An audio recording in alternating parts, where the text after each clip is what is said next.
Kisah ini terjadi masa aku kecil lagi. Tahun 2001. Masa tu kami dalam perjalanan pulang ke kampung untuk menyambut hari jadi aku.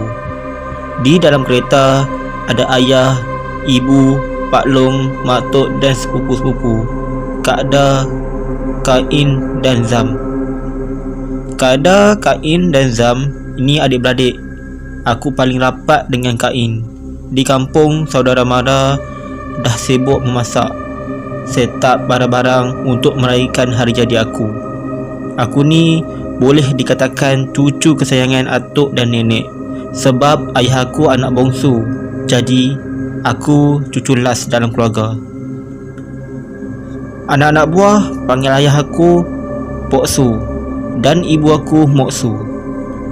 Perjalanan lancar pada hari itu. Tak banyak kenderaan yang lalu jalan tu.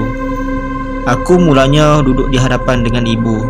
Tapi dalam pertengahan jalan tu, aku duduk dekat belakang dengan Kak Da, Kak In dan Zam. Sebab seronok sikit boleh main dengan mereka. Sedang kami bermain, tiba-tiba Yul menjerit dekat ayah. "Pok Su! Ada budak dekat tengah jalan tu!" Serta-merta ayah aku brake emergency sebab terkejut Zam menjerit. Nasib baik tiada kereta dari belakang. Kalau tidak, tak tahulah apa yang akan terjadi. Tapi yang peliknya, dekat tengah jalan tu tak ada apa-apa pun. Ayah mulakan perjalanan balik dan kami semua diam terkejut. Tiba-tiba ayah bersuara, Zam nampak apa tadi?" Pok Su tak perasan pun ada apa-apa di atas jalan. Dengan yakinnya Yul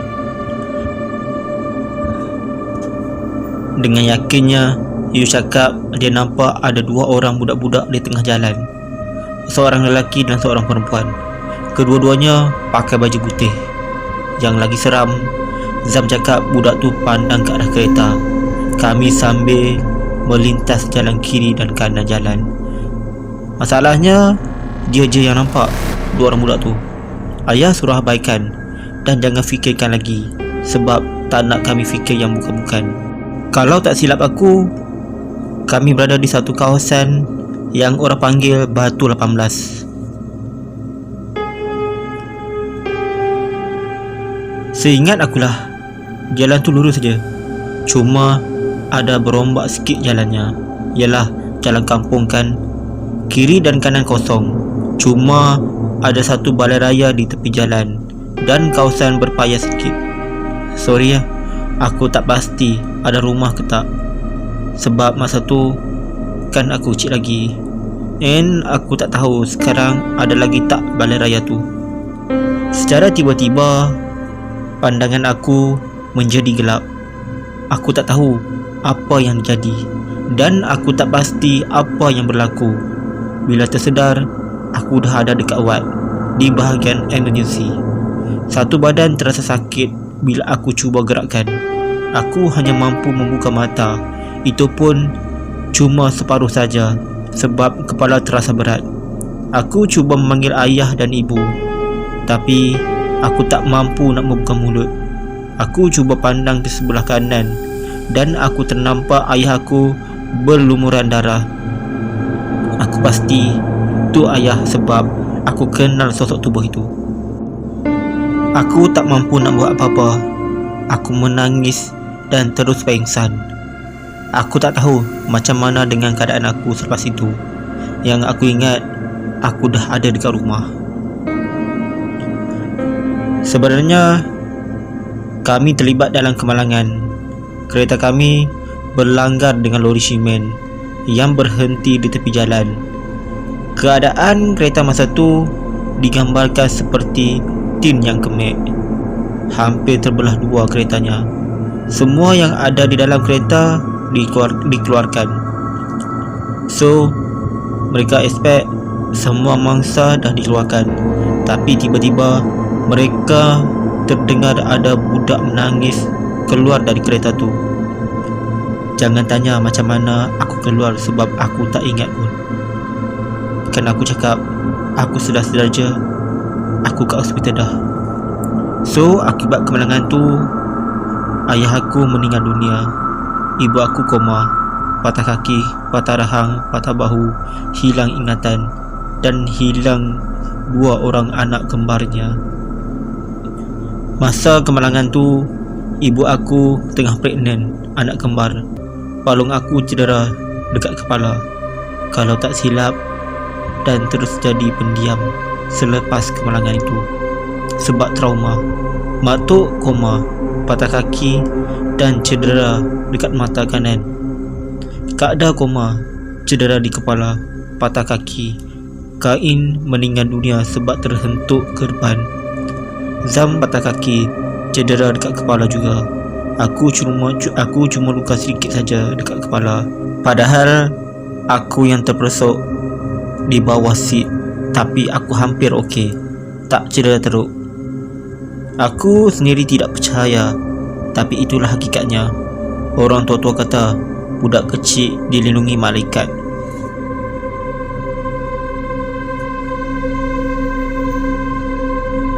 So, memang kemalangan teruk, terlalu teruk sehingga mengorbankan ayah dan Kain. Alhamdulillah, yang lain selamat walaupun cedera parah. Mungkin Allah selamatkan ibu sebab nak ibu jaga aku, dan Allah selamatkan aku mungkin untuk tinggalkan waris dekat ibu sebab ayah terkorban. So, nak jadikan cerita, majlis yang sepatutnya majlis hari jadi aku bertukar menjadi majlis tahlil untuk arwah ayah dan arwah Kain. Lepas dari itu, ibu aku hilang ingatan lama juga, tak kenal langsung family, kawan-kawan semua. Aku yang anak dia sendiri pun dia tak ingat. Yang dia ingat ayah aku je. Dia cuma nak ayah aku je. Hari-hari tanya pasal ayah aku. Pakcik makcik aku terpaksa berbohong dengan ibu yang ayah ada. Cumanya tak boleh berjumpa lagi. Mereka tak nak ibu bertambah stres dengan berita pemergian ayahku.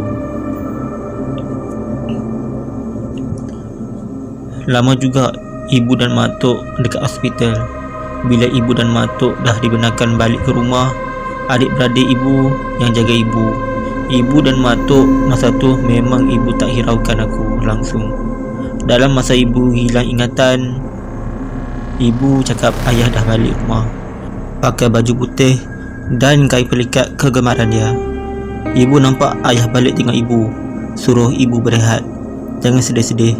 Ibu pula layan ayah macam biasa, sebab bagi ibu masa tu ayah hidup lagi. Hari-hari ibu aku macam tu, sampai tahap pakcik-makcik aku pun dah tak tahu nak buat apa-apa dah. Aku tak tahulah imajinasi aku ke ibu apa, sebab masa tu ibu tak tahu yang ayah dah meninggal dunia. Bila orang cakap ayah dah tak ada, ibu marah, sebab ibu cakap ayah aku hari-hari balik ke rumah tengok dia. Ibu aku tak percaya semua cakap orang. Yang dia tahu ayah aku masih lagi hidup. Family aku pun tak nak cakap lebih-lebih, sebab ibu aku bukan dalam keadaan waras masa tu. Benda ni berlarutan lebih kurang 4 ke 5 bulan. Dan dalam masa yang sama, ibu aku pun ada mimpi arwah adik-beradiknya. Bila keadaan ibu aku dah semakin sihat, baru family aku ceritakan betul-betul apa yang terjadi masa kemalangan tu. Family aku bawa ibu pergi ke kubur ayah, cakap itu kubur ayahku. Pada mulanya, ibu aku masih tak boleh terima sebab dia terlalu sedih dengan kehilangan ayah, ditambahkan lagi dengan kehilangan anak-anak di dalam kandungannya. Masa family aku cerita benda ni dekat aku pun, aku tak boleh terima hakikat. Masa kecil memanglah aku biasa saja, sebab tak faham lagi. Tapi bila aku dah besar, baru aku fikirkan balik. Aku rasa semua yang terjadi semuanya salah aku. Aku tak boleh terima langsung yang ayah aku meninggal dunia. Masa dalam perjalanan nak sambut hari jadi aku jadi pendiam dan suka duduk sorang-sorang. Semacam trauma jugalah. Bagi aku, cuma tinggal ibu dan aku je dekat dalam dunia ini. Aku cuma ada ibu je. Hidup aku membesar tanpa kasih sayang seorang ayah. Ayah salah seorang daripada aku 1% atas apa yang terjadi dekat family aku masa kejadian itu. Ayah, kakak rindu ayah sangat-sangat. Kalaulah masa tu tak pergi balik kampung sambut hari jadi kakak, mesti ayah ada lagi sekarang. Yang masih jadi tanda tanyanya, macam mana kami boleh berlanggar dengan lori simen yang parking di tepi jalan tu. Aku yakin ayah aku tak mengantuk, yang aku pun tak bawa kereta laju. Sebab kawasan kampungan, actually mungkin cerita penduduk sekitar tu, jalan yang kami lalu tu memang keras. Dan sebenarnya lepas je kami kemalangan tu, ada 3 lagi kemalangan yang berlaku dekat kawasan yang sama kami kemalangan pada hari yang sama. Berita kemalangan ini masuk dalam surat khabar dan ibu masih simpan lagi karatan akhbar itu. Dah 16 tahun masa berlalu, aku makin reda dengan apa yang terjadi. Aku faham kemalangan tu cuma sebagai asbab. Aku tahu Allah lebih sayangkan ayah. Aku tahu apa yang terjadi ni ada hikmahnya. Sorry lah kalau tak berapa seram, sebab aku bukan reti sangat nak bercerita ni. Sebenarnya banyak lagi benda yang aku nak cerita,